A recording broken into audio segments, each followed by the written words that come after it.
So very few people, basically one out of a city, one out of a family, that is the measure of the amount of people that God is about to save. So it might be a whole entire city. For instance, I'm in Melbourne, Australia.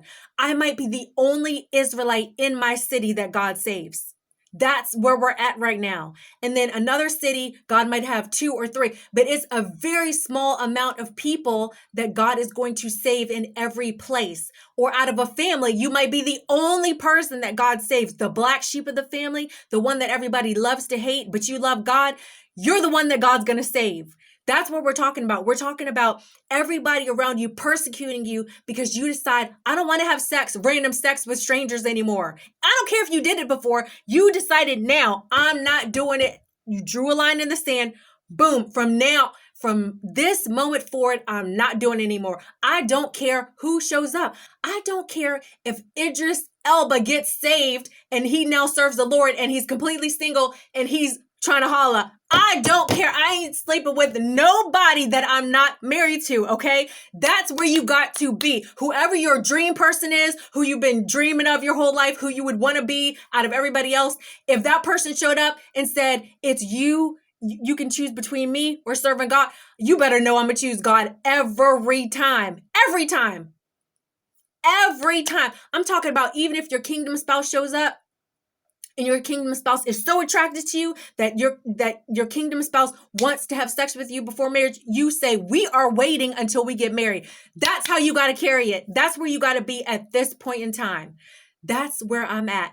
That's where I'm at right now because the Lord has called me into being abstinent. He's called me into abstinence. This is not something you just do on your own. You don't just decide one day, you're just gonna not sleep with anybody anymore when you've done it before in the past. I've been married before, so I've experienced being intimate on a regular basis whenever I want. And to go from having that to not having it is a loss. It feels like death. It feels like grieving. It's very hard to do.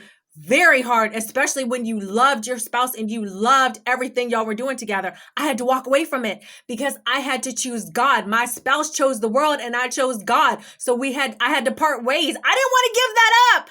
Oh, I did not want to give it up. Trust and believe it was the best. And that was my kingdom spouse. Now, I didn't know it at the time, but that was my kingdom spouse. But he was in the world. I had to leave him. God had to separate us so that I could be fully devoted and dedicated to the Lord. Because if not, I would have made him an idol. My husband would have been an idol, because if I would have been doing what he's doing and following the world, then my husband would have been an idol and God would not have been first.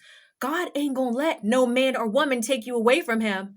And I belong to God first. I'm God, baby. God loved me.